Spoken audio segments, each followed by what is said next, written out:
मी ना आज जळकोटला गेलो होतो बुधवार तीन बघितलं आणि चला शेवटपर्यंत व्हिडिओ दाखवतो तुम्हाला. शेवटपर्यंत व्हिडिओ बघा. आपला रुपेशाना आला होता पुण्याहून, मग त्यासाठी जळकोटला निघालो ताईच्या घरी.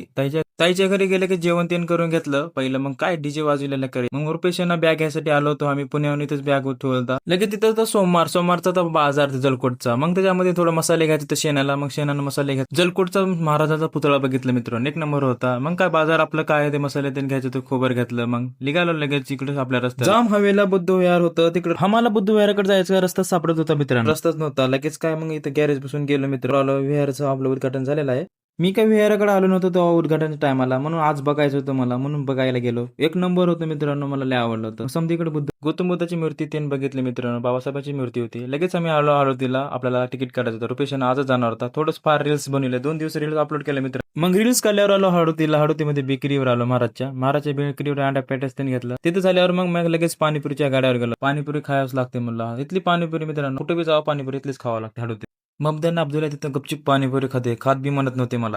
मग पाणीपुरी तीन खाणं झाल्यावर आपण निघालो घराकडे आल्यावर पॅकिंग तीन करायची होती. थोडीशी पॅकिंग तीन केलं. शेणाला म्हणलं चल म्हणलं, उशीर व्हायचा म्हणलं. थंडी तर लेवाच होती. मग शेणाला सोडा आलो मित्रांनो, सोडलो इथं. शेणाला लगेच म्हणलं बाय म्हणलं. शेणा म्हणत होता खूप अंधार पडलाय जा म्हणला. लगेच मग निघालो मित्रांनो. भेटूया दुसऱ्या ब्लॉग मध्ये. बाय.